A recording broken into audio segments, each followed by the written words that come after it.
자, 오늘 말씀 제목 같이 함께 읽겠습니다. 시작. 영광의 증인이 된 목자들. 목자들 이야기는 많이 들었지만 여러분들 목자들을 증인이라고 하는 관점에서 본 일들이 별로 없을 것입니다. 오늘의 성탄절이자 또한 전도 선교 축제인데요. 잘 보니까 이 목자들만큼 증인의 역할을 잘 감당한 사람이 없는 것 같아요. 오늘 우리 목자들을 보면서 어떤 사람이기에 하나님께 선택을 받았고 또 이들이 그 복음을 받고 받을 때 어떤 하늘의 이 반응이 일어났고 이 목자들이 어떤 일을 행했는가 하는 것들을 우리 함께 보는 시간 가지도록 하겠습니다. 오늘 요절 우리가 잘 아는 말씀입니다. 누가복음 2장 13절 14절 같이 읽겠습니다. 시작.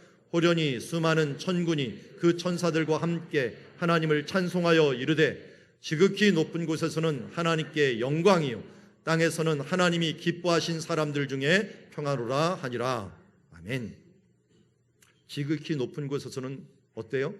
하나님께. 땅에서는 어떤 일이? 하나님이 기뻐하시는 사람들 중에 평화가.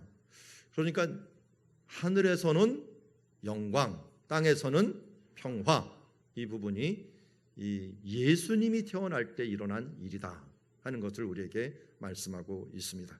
근데 사실은 예수님 태어날 때 일이지만 더 구체적으로 보면은 천사들이 기쁜 소식을 전할 때 일어난 반응입니다. 자, 그 말씀을 함께 보죠. 우리 북쪽에서 예루살렘 방향에서 바라보면은 목자들이 있는 교회나 탄생교회나 그렇게 멀지는 않습니다. 지금도 한 걸어가면 한 15분 정도 되는 그런 거리에 목자들의 교회가 있는데 이곳에서 이제 목자들에게 천사들이 나타나게 되었습니다. 예수님이 탄생한 탄생교회에 예수님이 태어난 장소를 우리는 어디로 알고 있습니까? 자꾸만 어렸을 때 말구유라고 했는데요. 이 당시에 서민들은 말을 키우지 않았습니다. 그래서 양우리다 이렇게 생각하시면 되겠습니다. 양우리는 주로 어디에 있었느냐? 이런 동굴에 있었습니다. 우리 교회에서 우리 뒷산에 만들어 놓은 모형이 이것을 보고 만든 것입니다. 이렇게 만들어 놓은 곳에 한 구유가 있는데 그 안쪽에 구유는 분명히 돌로 돼 있겠죠. 싸늘한 돌 위에 예수님께서 강보에 쌓여가고 누여 있는 그 모습을 우리는 영광의 모습이라고 얘기하지만 정말 최악의 상황에서 어떤 거할 집도 없어서 밖에서 그것도 노린내 나는 양들 가운데 누일 곳이 없어서 양의 여물통 중에 누여셨던 예수님의 모습을 보게 됩니다. 이렇게 태어났을 때 천사들은 예수님의 태어난 부분들을 다른 사람들에게 누구도 알아주지 않았기 때문에 천사가 직접 와서 전해주게 되었습니다.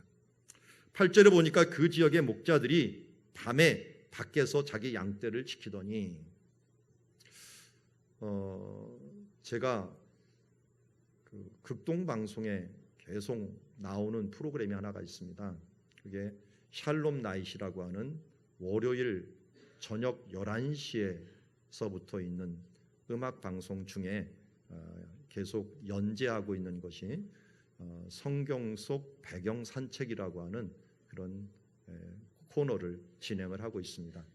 12월 동안은 예수님의 탄생에 대한 부분들을 쭉 이야기하면서 방금 말했던 예수님의 탄생한 장소는 말구유가 아니라 양우리의 여물통이었다라고 하는 부분이라든지 또 이제 태어나는 이 환경들, 배경들, 특별히 내일 저녁에는 이 부분을 다루게 됩니다. 대체 목자들은 누구였는가? 오늘 이 시간 말하면 재미가 없을 것 같아서 말은 안 하고 내일 저녁 11시에 잠을 안 자는 분은 들으시고 재방송을 또한 교회에서 링크를 해갖고 보내드리니까 그것을 꼭 한번 들어보시기 바랍니다. 결론적으로 이 목자들은 레갑자손이라고 불리웠던 사람일 가능성이 굉장히 높습니다. 어쨌든 그들이 현상적으로 그 당시에 어떤 상황이었기 때문에 예수님의 소식을 들을 수 있었는가 봤더니 밤에 밖에서 자기 양떼를 지키더니 목자가 해야 될 일들이 뭡니까? 양을 지키는, 약을 잘 치는 일입니다. 양을 안전하게 보호하는 일입니다. 그런데 이 목자들은 밤에 잠을 자지 않고 깨어서 양떼를 지키고 있었습니다. 하나님은 게으른 사람에게 나타나는 일이 없습니다. 성경에 하나님이 어떤 사람에게 나타날 때 절대적으로 그 사람이 그냥 아무 일도 안 하고 게으름을 피고 있을 때 나타나지 않습니다. 밭에 일을 하고 있든지 아니면 이 기돈과 같은 사람들은 포도주를 짜고 있든지 뭘 하고 있는 중에 하나님께서 대부분 나타나게 됩니다. 그러기에 하나님의 은혜를 받을 수 있는 사람들은 무엇을 하든 성실하게 일하다 보면은 하나님께서 그 방향을 보여주시고 갈 길을 보여주시는 것을 보게 됩니다. 목자들은 일단 자기 위치에 서 있었습니다. 자기 자리에 있었습니다. 부모가 부모 자리에 있고 자녀가 자녀 자리에 있고 학생이 학생 자리에 있고 직장인이 직장에 있어야만이 자기 위치에 있다라고 얘기를 합니다. 그런데 그 아이들이 자기 위치에 있지 않으면 어떻게 됩니까? 우리 한 번씩 자녀들 키워본 분들은 애들 찾으러 어디 나간 적이 있을 것입니다. 시험 때인데 얘가 대체 어디가 있나 봤더니 도서관을 뒤져도 없어요. 또 이게 상상이 됩니다. 여기 없으면 어디 갈 건가? PC방을 뒤져보기도 합니다. 또 얘가 또 더 많이 나갈 것인가? 이것저것 또 안 좋은 자리를 자꾸만 뒤지면서 그의 자녀가 자기 자리에 있기를 원하는 마음이 아마 부모의 마음일 것입니다. 그럼 하나님도 우리에 대해서 어떤 마음이실까요? 내가 있어야 될 자리, 내가 하나님 앞에서 있어야 될 그 자리에 있어야 되는데 그거에 있지 않으면 하나님의 마음이 너무 아프시지 않겠습니까? 오늘 여러분들은 제자리에 돌아오셨습니다.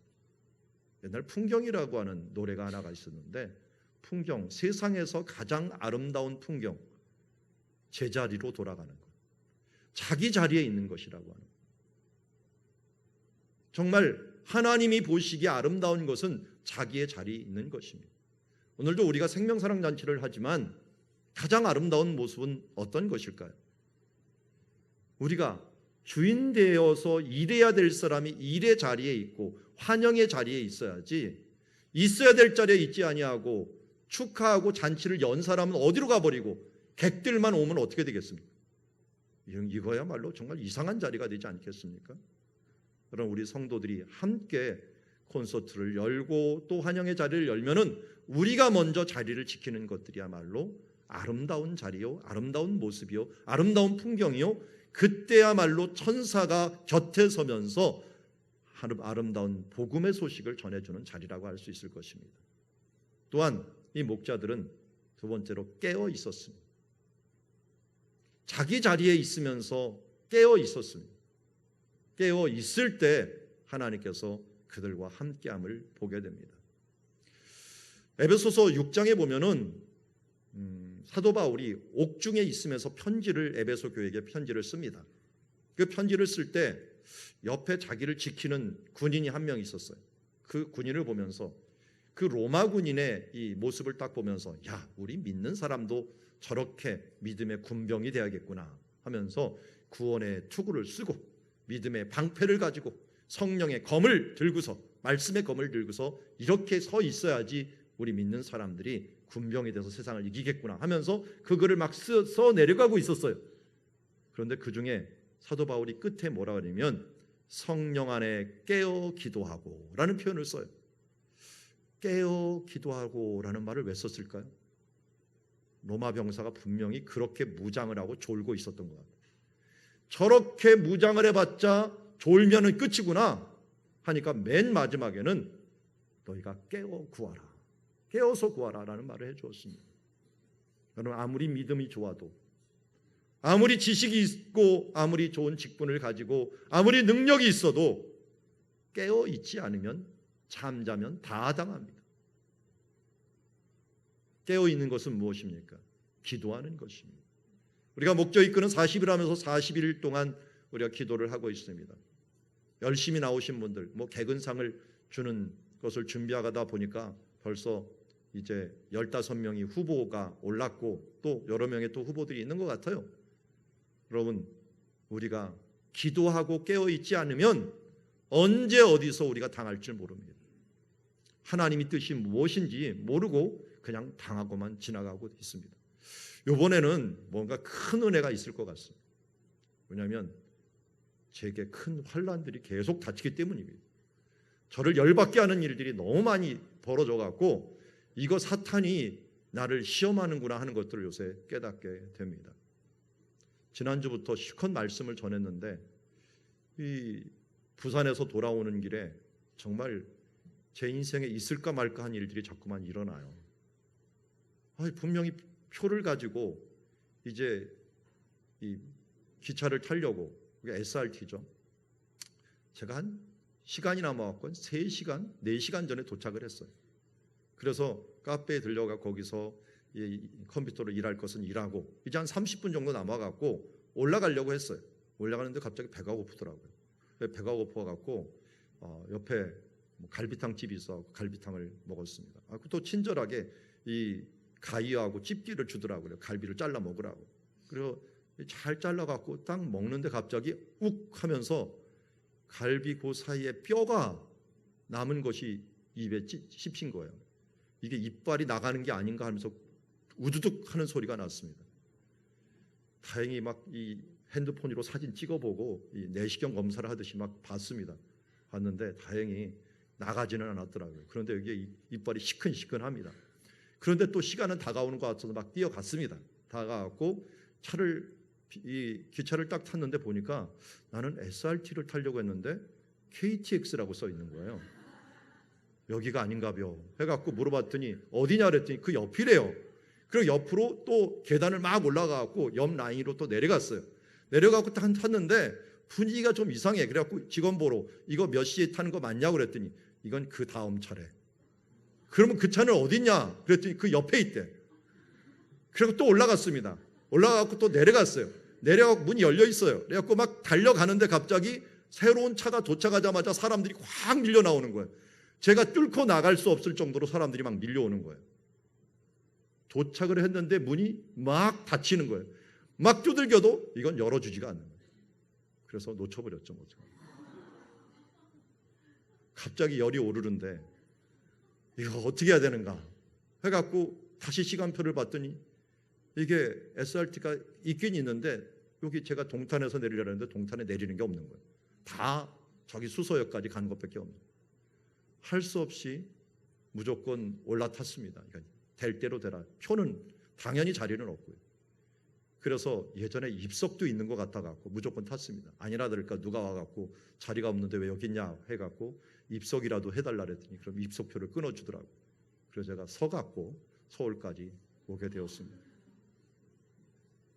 그리고 거기서 또 갈아타고서 여기까지 오고 여기서 가는데 그날따라 사모가 이제 이 픽업을 왔는데 제가 좀 피곤하고 힘들고 좀 막 열이 나는데 사모가 또 운전을 하는데 이게 또 이리 갔다 저리 갔다 하면서 하는 게 너무 신경이 쓰이는 거예요. 그래갖고 아니 좀 한 자리로 그냥 갈 수 없냐라고 말했더니 왜 화를 내냐고 하면서 또 제가 저한테 구박을 주는 바람에 제가 원래 의리잖아요 사모한테는. 그래갖고 또 기가 죽어갖고 말을 말라고 해갖고 그때부터 말을 하지도 못하고 집까지 와갖고 거기서 마음을 삭히면서 있었습니다. 그러면서 금요기도회 다 끝나고 나서 이런저런 예배 끝나고 나서 있었더니 갑자기 금요일날 새벽에 전화가 온 거예요. 전화가 왔는데 이게 무슨 전화냐? 이게 알람인 줄 알았더니 제 딸한테 갑자기 전화가 온 거예요. 너 영국에서 이제 크리스마스 방학이 되었고 독일에 있는 미술관을 보러 간다고 미술관을 갔다 왔는데 뭔 일인가 봤더니 비행기를 놓쳤다는 거예요. 그러면서 막 열이 받아갖고 막 얘기하는데 아니 공항 사람들이 무슨 영어도 못하냐 이 독일 사람들이 영어도 못해갖고 내가 들어간다고 몇 시냐고 2번 3번을 확인했는데 그 시간에 오라고 했는데 와 보니까 비행기가 사다리를 거두고 떠나고 있더래요. 이게 어떻게 되냐 막 항의를 해도 그건 네 책임이죠 내 책임이냐 하면서 말을 하고 어떻게 되겠는지 모르겠다고 피곤해갖고 죽겠는데 어떻게 갑자기 또 이 잠자고 있는 중에 뭐 그냥 비몽사몽간에 또 뭐 딸내미 소리를 또 안 들어줄 수가 없잖아요. 거기를 듣고 있다가 이게 어찌해야 될 줄 몰라갖고 또 뭐 뒤처리하고 하느라고 또 힘들었던 거 보겠습니다. 이런 일들이 제가 말 안 해도 한두 개가 일어난 게 아니라 아주 이 덤탱이로 쏟아져 내려오는 이 주간이었습니다.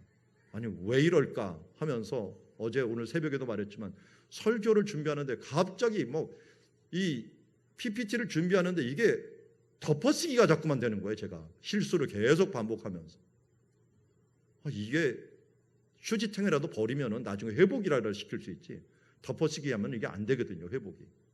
그 몇 번이 반복이 되고 하면서 막 제가 그래서 벌떡 일어났고 와 소리를 질렀다니까요. 그 소리를 지르고 나니까 갑자기 하나님의 음성이 들리는 것 같았어요. 정신 차려라, 은혜 주려고 하는 거다 하는 마음이 제 마음에 들어오면서 제가 끝나고 나서 여기서 혼자 앉아가 하나님 무슨 은혜를 크게 주시려고 왜 이렇게 힘들게 하십니까? 라고 하는 생각이 들었습니다. 여러분, 깨어있지 않으면 시험에 당하지만 깨어있으면 하나님이 이 뒤에 뭔가 큰 은혜를 주시려고 시험을 주시는구나. 사도 바울도 그랬잖아요. 복음이 전하러 갔는데 몇 개월을 복음이 전하는데 복음의 문이 안 열리고 딱 한 명 서기오 바울로만 전했고, 그리고 조금 있다가는 전도팀이 깨지는 일들이 벌어졌어요. 마가가 같이 전도를 하다가 나는 못하겠다면서 떠나버리는 일들이 벌어졌고, 또 한 200km로 올라가는 중에 그 산적의 위험들과 이런 어려운 길들을 또 올라가야 되는 그런 여정들을 갔지만 하나님이 그 여정이 끝난 다음에 큰 은혜를 부어주셨습니다. 깨어 있다 보면은 하나님께서 어려움 뒤에는 반드시 은혜를 주시게 됩니다. 여러분, 어려울 때는 그래서 항상 이런 생각을 하세요. 저도 그런 생각을 하지만 자꾸만 시험이 드니까 더 많이 생각하시기 바랍니다. 무슨 환난이 오면 어떻게 말하라고요? 웬 축복을 주시려고, 얼마나 큰 축복을 주시려고 하면서 여러분들이 시험이 올 때마다 그렇게 생각하십시오.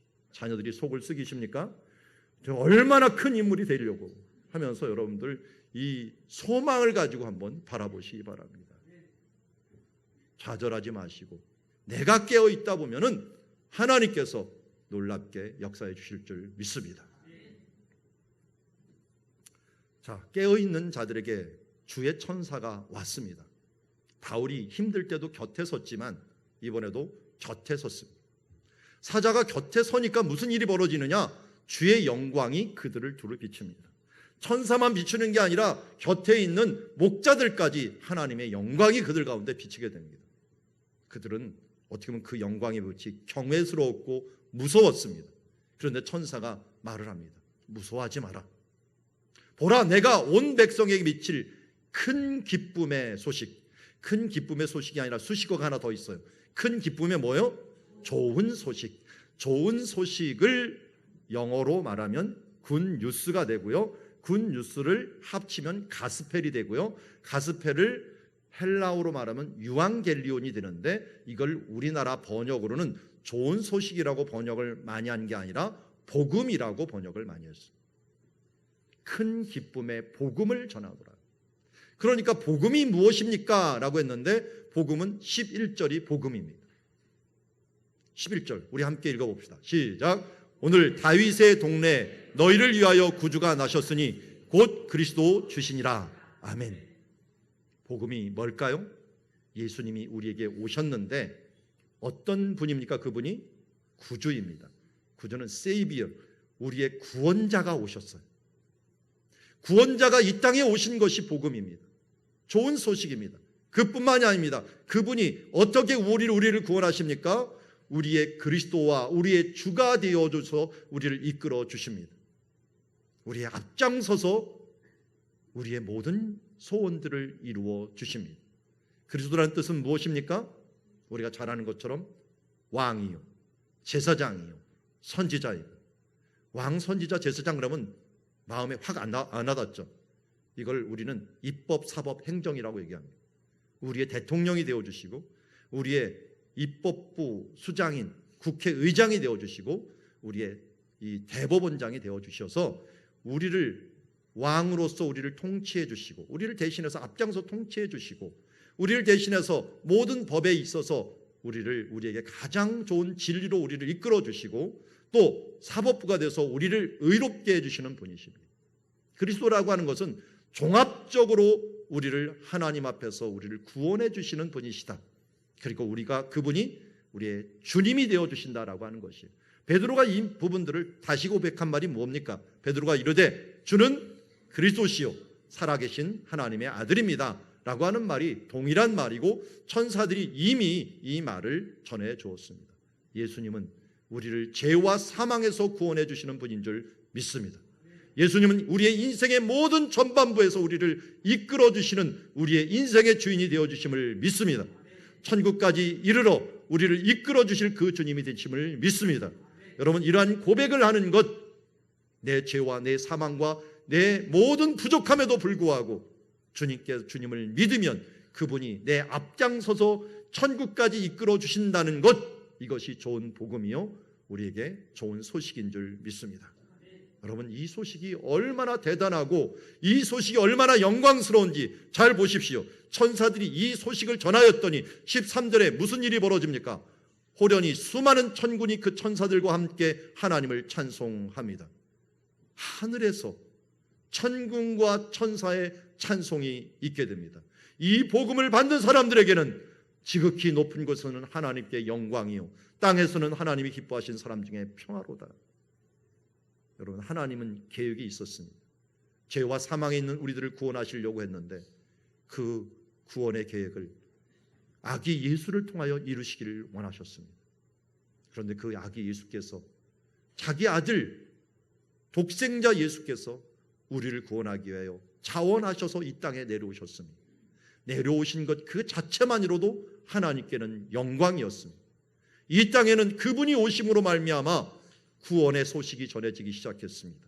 그래서 땅에서는 그 구원의 소식을 받는 땅의 기뻐하심을 입은 사람들 중에 평화가 있게 되었습니다. 여러분, 주님은 우리에게 말씀합니다. 우리가 아직 죄인 되었을 때 그리스도께서 우리를 위하여 죽으심으로 하나님께서 우리에 대한 자기의 사랑을 확증하셨다고 합니다. 우리가 죄인 되었을 때 그리스도께서 이 땅에 오셔서 우리를 위하여 죽으심으로 하나님의 사랑을 확증하셨고, 로마서 5장 10절에는 이렇게 말합니다. 곧 우리가 원수 되었을 때 그의 아들의 죽으심으로 말미암아 하나님과 화목하게 되었은즉. 예수님이 이 땅에 오신 이유가 무엇입니까? 하나님과 우리 사이를 화목하기 위하여. 언제요? 우리가 하나님과 원수 되었을 때. 그러므로 주님은 우리에게 평화를 주시기 오셨습니다. 하늘과 땅에 평화를 주시기 위하여 이 땅에 오셨습니다. 에베소 2장 14절은 말씀합니다. 그는 우리의 화평이신지라 둘로 하나를 만드사 원수된 것 곧 중간에 막힌 담을 자기의 육체로 허셨다라고 말씀합니다. 그러므로 복음은 하나님께는 영광이고 이 땅에는 믿는 사람들이 하나님과 화목하는 그 막힌 담을 여는 평화의 역사가 있어지게 되었습니다. 평화를 히브리어로 뭐라고 부를까요? 샬롬이라고 부릅니다. 샬롬이라는 이름이 들어간 도시가 어디예요? 예루살렘. 예루살렘은 샬롬의 성이라는 뜻입니다. 평화의 성. 예수님께서 평화의 성에서 죽으심으로 하나님과 우리 사이를 평화롭게 만드신 줄 믿습니다. 여러분, 한번 생각해 보십시오. 이때 상황을 한번 그려 보십시오. 천사 한 명이 와갖고 옆에 섰습니다. 하나님이 영광이 비치고 그들에게 기쁨의 소식을 전했는데 복음을 전했습니다. 이 복음이 전하자마자 갑자기 하늘이 환해지면서 영광 가운데 찬양이 막 벌어지기 시작했습니다. 이건 무엇을 말하고 있습니까? 복음을 전할 때 하나님의 영광이 있다는 것입니다. 하나님의 찬송이 있고 천사들의 노래가 있고 천군과 천사가 그 복음 가운데 기뻐하고 있다는 것을 보게 됩니다. 마찬가지입니다. 우리가 복음을 전할 때, 우리의 복음을 듣기만 해도, 복음을 전하기만 해도 하늘에서는 호련히 수많은 천군과 천사들이 함께 하나님을 찬송하면서 그 앞에 영광을 돌리는 일들이 벌어진다는 것입니다. 그러므로 우리의 영광의 이 생명사랑잔치라든지 우리가 이런 예배의 자리가 얼마나 영광스러운가. 우리의 눈에는 보이지 않지만 천군과 천사들이 복음이 전파될 때 이렇게 함께 기뻐하면서 하나님께 영광을 돌리면서 지극히 높은 곳에서는 하나님께 영광이요 땅에서는 하나님이 기뻐하시는 사람들 중에 평화로다는 그 소식이 우리 가운데 있는 줄 믿습니다. 자, 이렇게 들었던 목자들은 어떻게 했습니까? 이제는 그냥 복음을 듣는 자들이 아니라 자기도 증인이 되었습니다. 천사가 증인이 되어 증언한 것을 이제 목자들이 증언하려 가게 되었습니다. 앞에 보면 베들레헴 탄생교회는 조금 위에 위치하고 있습니다. 예전엔 마을들이 산 위에 위치했습니다. 목자들은 아마 골짜기에 있든지 어디에 있다가 이곳으로 달려가게 됩니다.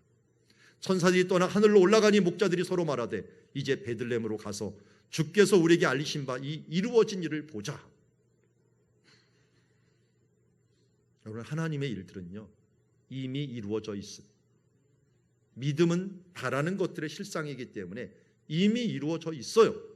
그런데 우리가 나가지 않기 때문에 그 이루어진 일을 보지 못할 때가 많습니다. 한 예로 야곱이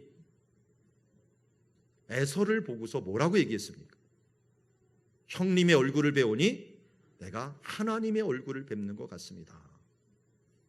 이것은 그 전에 하나님이 내가 너를 축복하겠다라고 하는 확신의 말씀을 주었는데 그것을 어디서 확인했느냐? 에서를 보면서 확인을 하게 된 것입니다. 에서에게 과감하게 믿음으로 나아갔더니 어떻게 됐습니까? 그가 변해져 있는 모습을 보게 된 것입니다. 믿음은 바로 이런 것입니다. 오늘 우리가 믿음으로 복음을 받았으면 복음의 이름으로 우리의 삶을 나가다 보면 하나님의 이루어진 일을 보게 될 것입니다. 우리도 함께 가봅시다. 갔는데 그곳은 어떻게 생겼습니까? 이러한 장소입니다. 빨리 가서 마리아와 요셉과 그 위에 누인 아기를 찾아갔습니다. 어떻게 찾았을까요? 그런데 베들레헴이 그래도 마을이 좀 사람들이 사는데 어떻게 찾았을까요? 목자들에게는 간단합니다. 왜냐하면 목자들은 어디에 양의 우리가 있는지 알았기 때문입니다. 또 양의 우리 가운데 천사가 말하기를 구유에 누인 아기를 찾으라 라고 했어요. 웬만한 아이가 여물통에 있을 일은 없잖아요. 그런데 그 아이를 찾으라는 거예요. 목자들은 어디에 이 양우리가 있는 것과 그리고 이 그곳을 사람들이 흩어져 갖고 양우리 뭐 베들레헴에 몇 개, 마을에는 몇 개 안 됐을 거예요. 뒤져보자 해갖고 뒤졌습니다. 뒤졌더니 여기 있다라고 소식을 전하자 달려갔습니다. 아니나 다를까 그곳에 아이를 낳아갖고 여물통에 누워져 있는 아이를 보게 되었습니다. 그런데 왜 예수님은 이렇게 태어나셨을까요? 예수님은 다른 것 다 차하고 가장 낮은 곳에 임하셨습니다. 이때 집에 있을 곳이 없기 때문에 거리에서 태어난 것이고 거리에 있을 곳이 없었기 때문에 냄새나는 양 우리 가운데 우리의 선한 목자 되시는 분이 양과 함께 뒹굴기 위해서 태어나셨고 우리의 생명의 양식이 되기 위하여 양의 여물통에 누이셨습니다. 그러기에 예수님은 우리들의 아픔과 어려움을 너무나도 잘 아시는 분입니다. 언더스탠드 하셨기 때문입니다. 아래에서 서셨기 때문에 우리의 부족함을 너무나도 잘 아시는 분입니다. 그래서 여러분들이 기도하면서 주님 앞에 나아갈 수가 있는 것입니다. 자, 이제 찾았습니다. 찾아보고 사람들이 어떻게 했습니까? 보고 천사가 자기들에게 이 아기에 대해 말한 것을 전하였습니다. 뭐가 된 것입니까? 증인이 된 거예요. 천사들이 먼저 증인이 되어서 목자들에게 증언했는데 이제는 목자들이 그곳에 가서 마리아와 요셉과 주변에 있는 사람들에게 증언을 하였습니다. 계시록 5장 10절에 보면은 이러한 증언을 할 때 하늘에서 어떤 일이 벌어지는지를 이렇게 얘기합니다. 그들로 우리 하나님 앞에서 나라와 제사장을 삼으셨으니 그들이 땅에서 왕노릇하리로다. 하나님께서 복음을 전하는 것들을 우리가 하나님의 통치 왕노릇이라고 얘기를 하는데 11절에 이렇게 얘기합니다. 우리 11절 12절 같이 한번 읽어보겠습니다. 시작. 내가 또 보고 들음에 보좌와 생물들과 장로들이 둘러선 많은 천사의 음성이 있으니 그 수가 만만이요 천천이라. 큰 음성으로 이르되 죽임을 당하신 어린 양의 능력과 부와 지혜와 힘과 존귀와 영광과 찬송을 받으시기에 합당하도다 하더라. 아멘. 하늘에서는 이러한 찬양이 있게 됩니다. 영광과 존귀, 능력과 부, 지혜와 힘, 이 모든 것을 받기에 합당합니다. 예수 그리스도를 찬양했습니다.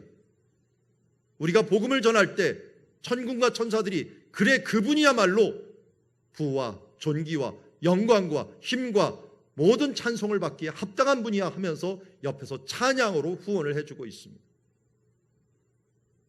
우리는 복음을 때 영광의 일을 하고 있다는 것을 잊지 말아야 됩니다. 이 증언이야말로 정말 영광스러운 일이다. 그림으로 보면 이럴 것인 겁니다. 그곳에 목자들이 왔을 때는 주변에 조용하고 초라했을 것입니다. 그러나 하늘에서는 그들의 증언을 들으면서 천사들이 증언했을 때와 똑같이 목자들이 증언했을 때 동일하게 하늘에서 큰 기쁨의 모습과 천군과 천사의 찬송이 있었을 것이라고 말씀하고 있습니다. 그러므로 우리도 이들과 같이 전하는 자들이 되어야 됩니다. 누가복음 15장 7절에 보면 이렇게 말씀합니다. 내가 너에게 이르노니 이와 같이 죄인 한 사람이 회개하면 하늘에서 회개할 것이 없는 의인 99로 말미암아 기뻐하는 것보다 더하리라. 한 사람에게 복음을 전해서 그들이 놀라고 그들이 돌아올 수 있다면 이것이야말로 하늘에서는 99명의 그 기쁨보다도 한 사람이 돌아오는 것이 더 큰 기쁨이 있다라고 말씀합니다. 여기에 목자들이 전하자 어떻게 됐습니까? 주변 사람이 놀라고 특히 한 사람이 마음에 두었습니다. 이 소식을, 이 증거를 마음에 두었습니다. 그 사람이 누굽니까? 마리아였습니다. 마리아는 나중에 예수님께서 십자가에 죽으실 때 요한에게, 제자 요한에게 요한아 내 어머니다 하면서 그를 섬길 것을 요청했습니다. 요한은 예루살렘이 주 70년에 멸망할 때 마리아를 데리고 에베소라는 곳으로 갔습니다. 에베소에 가서 그 마리아는 평생을 보내면서 그곳에서 죽게 됩니다. 그래서 지금도 마리아의 집이라고 하는 이 유적이 남아져 있습니다. 그런데 그 에베소에 가면은 에베소 입구에 오른쪽에 제가 사진을 하나 놓았는데 이 십자가 모양의 한 비가 있는데요. 그 비가 누가의 무덤입니다. 누가가 에베소에서 죽었어요. 자, 마리아도 에베소에서 죽고 누가도 에베소에서 죽었어요. 그럼 둘이 만났을까요? 안 만났을까요? 당연히 만났죠. 누가복음은 누구한테 듣고서 썼을까요? 이 소식은 마리아한테 들었을 거예요. 다른 복음에는 안 나옵니다. 누가복음에만 나옵니다. 이것은 누가가 마리아를 통하여 들었기 때문입니다. 그러니까 천사들이 전해준 복음을 목자들이 받고 목자들이 전해준 복음을 마리아가 받고 마리아가 받은 복음을 누가에게 전해주므로 누가가 이 복음을 기록하고 세계 많은 사람들이 이 소식을 듣게 되었고 우리도 그 소식을 듣게 되었습니다. 이런 증인들의 릴레이를 통해 갖고 우리는 복음을 얻게 되었습니다. 오늘 우리 전도사역 축제를 주제라고 할 수 있는 말씀이 이 말씀이죠. 우리 같이 한번 읽어보겠습니다. 사도행전 1장 8절 시작. 오직 성령이 너에게 임하시면 너희가 권능을 받고 예루살렘과 온 유대와 사마리아와 땅끝까지 이르러 내 증인이 되리라 하시니라. 아멘. 전도는 다른 말로 증인입니다. 증언을 이야기하고 있습니다. 성령이 우리에게 임하시면 우리가 하나님의 은혜를 받습니다. 은혜 가운데 권능이 나타나고 이 능력을 가지고 우리가 가까운 데부터 시작하여 먼 데까지 이 은혜를 전하는 것입니다. 나누는 것입니다. 그 증인이야말로 우리가 하나님의 복음을 전하는 것입니다. 오늘 우리는 영광의 증언 릴레이를 보았습니다. 그 영광의 증인들 누구입니까? 먼저 천사가 전해주었을 때 하늘의 영광이 있었습니다. 목자들이 증언해 주었습니다. 마리아가 증언해 주었습니다. 그래서 복음서가 탄생했고 그 복음을 붙들고 산 사람들, 그 많은 사람들이 그 복음이 너무나도 중요해 갖고 이 복음을 전달해 주었습니다. 여러분, 우리나라의 첫 개신교 순교자가 누군지 아십니까? 대동강변으로 들어왔다가 제너럴 셔먼호를 타고 들어왔다가 성경만 뿌리고 죽은 토마스 선교사님이라는 분입니다. 토마스 선교사님은 말이 제대로 통하지도 못하고 자기를 대적하는 사람들, 자기를 죽이려고 하는 사람들이 어떻게 했습니까? 그냥 성경만 전해 주었습니다. 그 성경 중에 하나가 누가복음이었을 것입니다. 그는 받은 복음을 증언하면서 죽어갔고 우리는 그 복음을 받고서 지금 믿음의 길, 구원의 길을 얻었습니다. 우리도 동일하게 이 영광의 증언의 릴레이를 계속하는 주의 자녀가 되어야 될 줄 믿습니다. 이 일들을 위해서 우리 비전 축제를 가지고 생명사랑잔치를 가지고 있습니다. 여러분들 이 일들에 있어서 귀하게 쓰임받는 일꾼들이 되기를 주의 이름으로 축원합니다. 기도하겠습니다.